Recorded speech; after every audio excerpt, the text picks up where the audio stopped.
Hello, hello, hello, and welcome to another episode of the Collective Spotlight. This one feels more traditional. Last time I kind of brought the show back while interviewing a panel, it was really Peter. It was supposed to be a panel.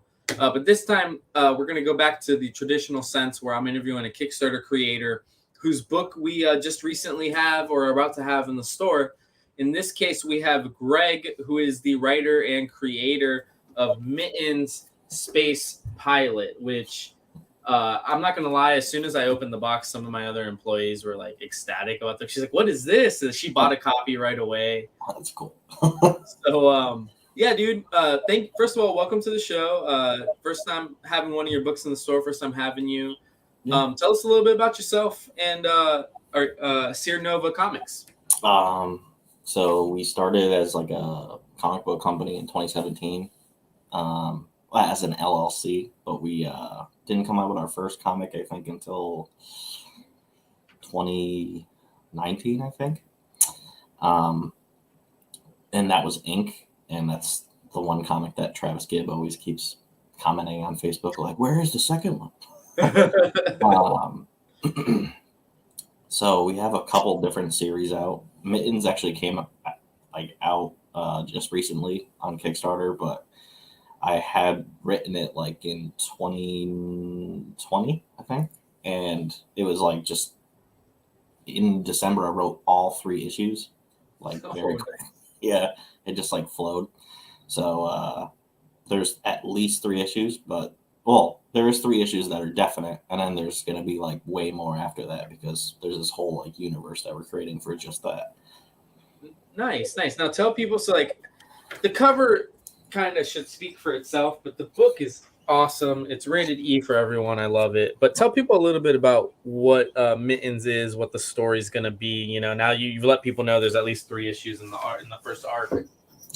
So there's a cat thief. There's a thief, cat thief. There's a thief / space pilot named Mittens, and he's from Planet Yarn, and he's given a job by this like mob boss on Planet Yarn called Oscar Pawton, and he has to retrieve this item from Planet Boneyard, which is a planet full of like dogs, basically. So he has to retrieve this item. Don't really want to say what the item is because it's kind of funny. It's have to retrieve the item, and then he finds out the item is way more important than he thinks it actually is. Because he thinks it's just this what it is. He's like, oh, there's nothing special behind this, but there's like a bunch of stuff that he finds out throughout the first 3 issues. So yeah, and he's gonna meet a couple people along the way. That's awesome. You mentioned that you kind of wrote these all December 2020. Was this idea kind of a pandemic idea? Like, how did you come up with this? Like, it sounds actually amazingly fleshed out while amazingly simple. You know what I'm saying? Like Planet Yarn, it's just all genius. So my girlfriend, she told me when she was a kid, she had an actual cat named Mittens. And when the cat died, there was like a ton of cats from like the neighborhood like showed up at her like dad's like front step, and like a ton of them, not like 4 or 5. There was a shit ton. No, I don't know if I can say it. A ton of cats, and like it was like a mob boss like funeral. So I was like, oh, that's pretty hilarious. So I just like put a like sci-fi twist onto it, and like now he's a space pilot, and he's doing stuff. So. That's awesome. At first glance, everybody will think this is like a children's book, and I'm sure it's written like you rated it E for everyone, but it seems like it can be read by adults, teenagers. I mean, it's definitely an everyone book. Was that something you planned on going in, or did you plan on it always being like a kid's book? I've never written a like kid-friendly comic so far. Okay. One. Well, technically, there's another comic called Scales, which I never thought of it actually being like really kid-friendly, because the first issue actually is, but then it kind of gets like a little darker. Most of my like superhero stuff is like M, and it's not like, it's just like violent and like kind of like gritty. But yeah, Mittins was actually like originally had like swearing in it and stuff.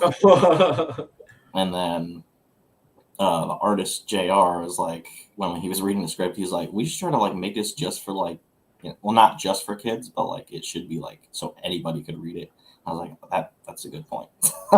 So we were like editing the script and like we just took that out and it still like worked, obviously. So yeah, so it's for whoever wants to read it. That's actually kind of a great, like, I don't even want to call it deconstruction, but like the anatomy of a book almost. It's like, it's written for adults. Then you just kind of remove the curse words and a couple little pieces. And now it's kid friendly while still being written for adults in a way. Yeah. There's a scene, because I'm used to writing slightly violent stuff. And there's a scene in the second issue that doesn't happen anymore because we altered it. Originally, there's this bounty hunter character, and they actually shoot these two like prison guards or whatever on this other planet. But you actually see it happen, and it's like actually like pretty violent. But we definitely changed it from. We changed how that works because it was very like not kid friendly. So you mentioned your superhero projects and scales. So like tell people what else, you mentioned the company's been around. You guys published your first comic almost 3-4 years ago now. What else do you have in the repertoire? What other series have you worked on? What else have you written? So everything all started with 2014. I started writing a story called The Seer Chronicles, and it was literally like a massive story. It's like over 1,200 pages of stuff.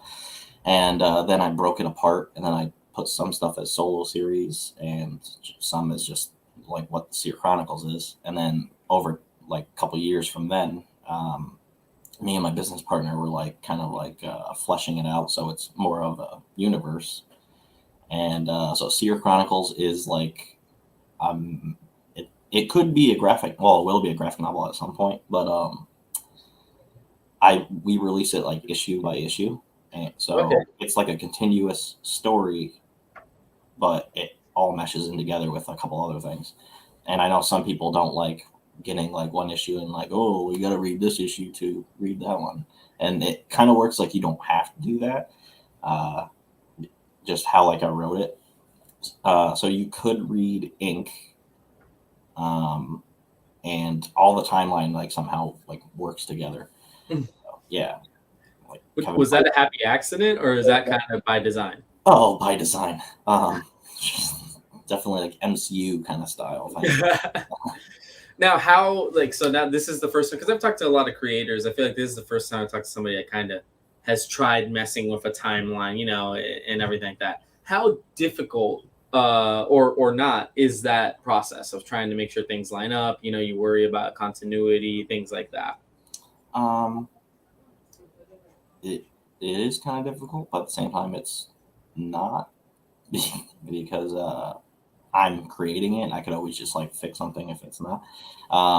The original artist for Seer Chronicles wasn't the best at. He's okay at drawing. I don't want to like knock him because I can't draw anyway. But like the continuity wasn't working. Okay. Things that he was drawing, and I was like, oh, that's not gonna work out. We went through 3. There was the first ever artist for Seer Chronicles.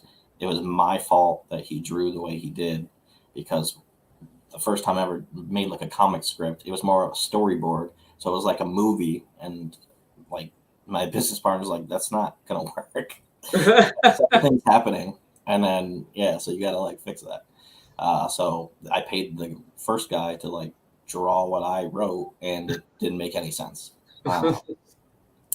So then we had the other guy after that, and his continuity just didn't really work with certain things. And he like added things in there that I didn't even tell him to do. He put our logo on like a bus stop, and I was like, I didn't even say you could do that because that's just weird. Yeah, so we're supposed to. We were going to have like our video game mesh with Seer Chronicles and all the other comics that we have. But that was like put on hold this year in July because the guy that was making it, my friend Scott, he got like super stressed out just by like multiple things in his life. And now we're like figuring out how we're going to do that. So we were trying to make the city for Seer Chronicles based off of the game, which is also based off of like real life. So we go in Google Maps and then we like just place other buildings there that are not the Like actual. on that street. That's cool. That's cool. So, where did the whole idea of wanting to do? I mean, obviously, we all know of the MCU and stuff like that, but where is the idea? Because, like I said, I haven't talked to a creator that's wanted to even dive into doing something like that, of doing connected universe and having it all be kind of intertwined. How, what did you know that off the bat that you would want to do something like that, or did it kind of? No. So, like Iron Man was the like start of the whole MCU thing, and that was probably my favorite movie for a while, like of those movies until other things came out. But what got me into like liking, I'll say comics, even though I didn't read the comics, I like the shows and stuff, was like Teenage Mutant Ninja Turtles. That was actually like the start of everything. I was actually thinking that the other day. I was like, that's literally like what started like everything of me liking all this kind of stuff. One other podcast at some point, like I said, it was video games, but it was actually Teenage Mutant Ninja Turtles was like the start of all that. Even though like the '90s movies, like I don't really like the third one, but like the first two I like. So yeah, that all started that, and then when I was writing Seer Chronicles, it was gonna just be this one massive story, and then I found out like art costs a lot of money. So I was like, oh, I'm gonna break this apart and do all this other stuff, and then I connected things, and then when I found Dylan to be my business partner, like I was telling him, and it was like hours of conversation, and he's like, that sounds awesome. So then he joined. And then he kind of helped work some stuff in. Yeah, so it was just years of trying to like piece things together. Nice, and yeah, that's what I hear from people a lot of times too. How did you mention the Turtles being like a big influence in you into comics? What were some of the first comics that you bought? Did you do the early Eastman and Laird Turtles? Oh, so I'd never bought any of those comics, but I really, really would like The Last Ronin because it just awesome. Yeah, I really love that. And the only like mainstream, well, it is mainstream. I don't know. I did the air quotes that I bought was actually like Spectacular Spider-Man, and it was just that was and it was like just Venom, just Eddie coming Venom, and I was like, yeah. So that's like the only ones that I have. All the other comics I have now are just indie, like people from Kickstarter. Oh, nice. Yeah, that's literally all the comics that I have. Do you because I know like a lot of the indie creators now, especially, and indie is, or should I say creator owned, is becoming a little bit bigger deal. You have the James Tinians of the world, the Chip Zdarsky's, guys like that are doing that. Scott Snyder's been doing a lot of it. Is there any writer, new or old, a lot of guys look back at sometimes Grant Morrison or Frank Miller that like you've enjoyed or you found that you enjoy? Like I know you said you got into comics a little bit later, but like is there a guy or a girl that you like, a writer that you kind of like to check out their stuff? Well, they're more of a creator-owned person that I like Travis Gibb.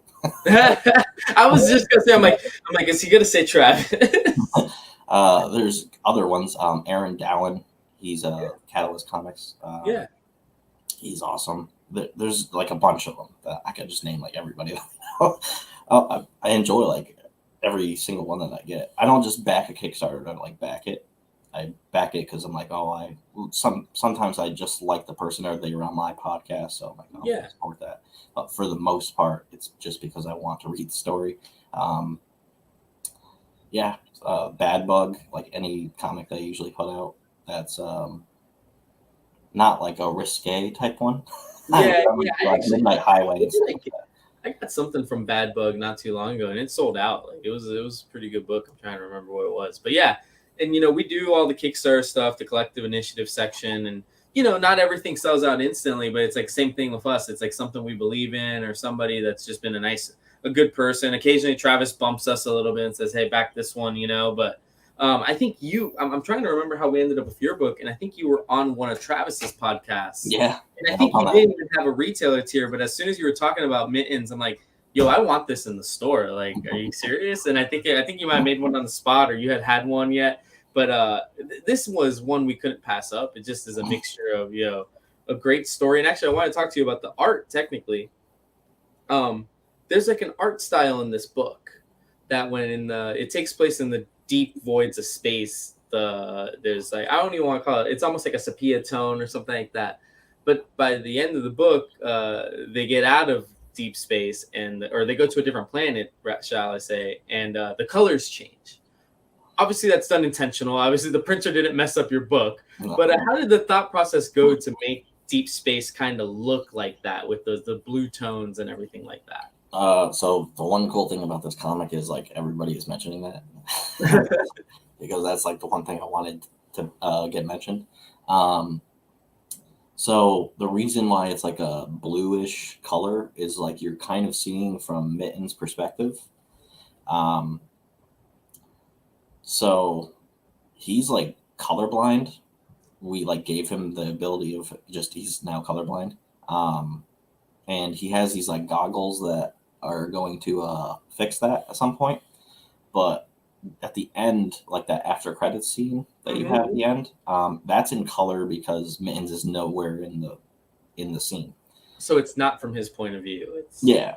So it's from the bounty hunter's point of view, and that's why there's color.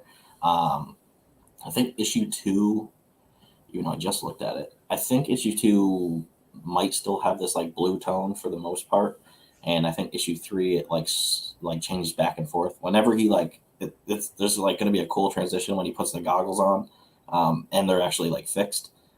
It's going to go like from that blue tone, and then he's going to put them down. It's going to be like color, and then he's going to put them back up. Yeah, nice. Yeah, so that's cool. That was that something you kind of both between you and the artist talked about, and everything like that? I feel like that usually works itself out, right? Yeah. I couldn't. It was something so unique because you always flip through a book too, especially when you work in retail. You want to make sure everything adds up.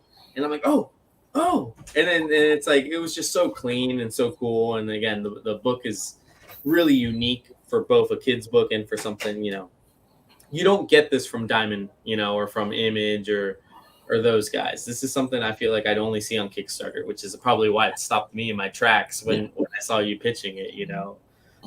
So you mentioned that right now. So I'm guessing the way you have it set up is that this first arc, is 3 issues. Yep. And then you said you got plenty more planned if it's going well, right? Yeah. So a couple months ago, because I just stopped writing for a little while because I write at work.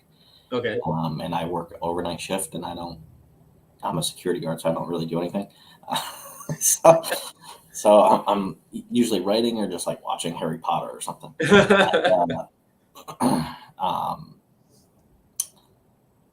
I wrote the first 3 issues of Mittins. The second one just got edited, and then he's going to start doing that like very soon. We're also working on like with the same artist. I'm working on a horror anthology that we're like a part of. Oh, well, nice. We're not a part of. We created, and it's like the last of that whole series thing. So it'd be cool to finally like have something that is completely finished because I haven't had that yet. But yeah, so there's the first 3 issues of Mittins is the first plot arc, and then there's a second plot arc that is another 3 issues, and then I don't know after that, but there's probably going to be more after that. But there's certain characters that are going to have one-shot series and stuff. Oh, nice. Yeah, and those characters, well, one of the characters is in that after credit scene. Griff the bounty hunter, he's a panda. Yeah. So he's gonna have a one shot. I think it's one shot, Yeah, it might be a one shot. I was gonna do like a 3 series thing, 3-issue series thing, but I'm gonna just make it a one shot thing because I started writing that like 2 months ago or something. Nice. And then there's 2 other characters that you see in the second issue of Mittins that they're gonna have their own thing. So. Nice. And when you mentioned that issue 2 is already edited or being edited, so when do you expect to go? I know you just fulfilled, like you literally just like 2 weeks ago, I think you put out the update that you finished everything. But when do you plan on having that hit Kickstarter roughly? So I'm trying to make it so we do it the same month every year if we can. So it's going to be in July again next year. Nice. Next year is like going to be pretty busy it's usually busy for me, but I'm going to try to do like 4 Kickstarters, and I haven't ever done that. I wanted to do that like a year or 2 ago, and it didn't happen. But I'm going to try to have 4 Kickstarters next year. There's going to be one for Ink 2. Yeah. Seer Chronicles 3, which has a different artist, but like he's going to be the artist for now on. Because that's the artist that we kind of wanted from like the beginning. Mittens 2, and then Chronicles of Horror, which it's not called that anymore. I changed the name to Nightmare at Camp Lovejoy, and it's kind of like the Truman Show meets Friday the 13th. So yeah, I can't wait for that. Nice. Is that the anthology one? Is it like multiple short stories in there? Nice. Yeah. So the artist that's on Mittens he came in on the second issue of Chronicles of Horror, and I wasn't really part of the first one. All I did, we just published it. But he came up with the idea a couple weeks ago. Like we could easily put issue 1 as like a continuity thing with 2 and 3. So it's just got this like TV theme kind of thing, and there's this Gravedigger character that likes this one show called Stay Tuned, and it's just a bunch of slasher killers doing things. Nice. Yeah, so like the last one is hopefully coming out next year, and then we're gonna do a trade, and then that finishes that. Nice. That's a pretty busy year. So what is the first one you guys are planning doing? Oh gosh, in the order that you mentioned it. So are you doing issue 3 of your continuity one? Sarah, is that your first one next year? So Seer Chronicles is going to be probably April or May, if that's possible. Ink 2 is going to be, I'm going to try to do it in March. Okay, so Ink 2 would probably be your first one for the year? Like, I know some people have wanted that, and it's been like 3 years or something. And then it'll be Mittens, and then October will be the last like Chronicles of Horror thing. Nice. Yeah. Nice. That sounds like a busy year. I'm guessing. So was Ink 2 something you had finished roughly around the time you did the first one, or is this something you had to write up and do recently-ish? So we went through the script and kind of fixed like how it was going to be, because the original Ink 2 was like, it shows all like the training and stuff, and I didn't want to show that because I thought that was going to be like boring to people. So it's a tattoo artist that gets like powers from like tattoos, and there is a character that's kind of like that in Marvel, but like I changed like how things are, and yeah, it's a really cool one. I can't wait for it. Nice. And when you do, because obviously I've only seen your Kickstarters for issue 1s, but like when you do an Ink 2, do you have the first issue as like add-ons? Do you do catch-up tiers, things like that? Yeah. Cool, man. That's going to be super exciting. So as we're wrapping up, dude, let people know, because you mentioned you have a podcast, things like that. Let people know where they can find you and where they can tune into your stuff. So we're on Anchor, Spotify, or whatever for a podcast. It's Seer Nova Podcast. Just search for that. We also have another podcast, but it's not really me in it. It's these two guys that are on our platform, so you know, a comics platform thing. Which our website is like currently down because GoDaddy. And that's called the Nova Files, and it's this pop culture stuff. And then you could find us on our website when it's actually working, and Instagram at Sierra Nova Comics, Twitter and Facebook, and you know, Twitch and stuff. But we don't really go on Twitch right now. Hey, it doesn't hurt to have Twitch. We have a Twitch. Yeah. So one last time, let people know if they pick up Mittins Space Pilot, kind of what they can expect from the first issue and from the series. So yeah, if you get Mittins, you'll be able to see a story about a cat that's a space pilot / thief, and he's given a job to get this special item from Planet Boneyard, and when he retrieves it, stuff goes down. Nice. I'm so excited to be able to start, hand selling this and everything. Like, the story seems awesome. The art is awesome. This is a great book, dude. I'm really excited. I'm glad you were able to fulfill everything, and you can relax for a little bit, right? Just enjoy the reviews and everything like that. But yeah, man, thank you so much for coming on the show. The book is great. Again, I've already got an employee who loves it. I love it. It's an easy sell. So thank you so much for your time, dude, and best of luck with the book and with all the Kickstarters next year. Let us know when the next one's up. Yeah, thanks. Take it easy, Greg. Have a good one. See ya. So thank you so much to my guest, Greg. The book is Mittins Space Pilot, guys. We have it in the store. Fun book. Like I said, whether it's for your kid, whether it's for you, I really think it's fun for all ages in between. It reminded me of Met Cadet U, which was something Greg Pak did a while back. And that was fun and good for all ages. This is exciting. Excited to see more of this. Pick this up in the store. Let Brenna know you like it because it's her favorite book. And we will see you guys Monday for the auction, maybe. Take it easy, y'all. Have a good one.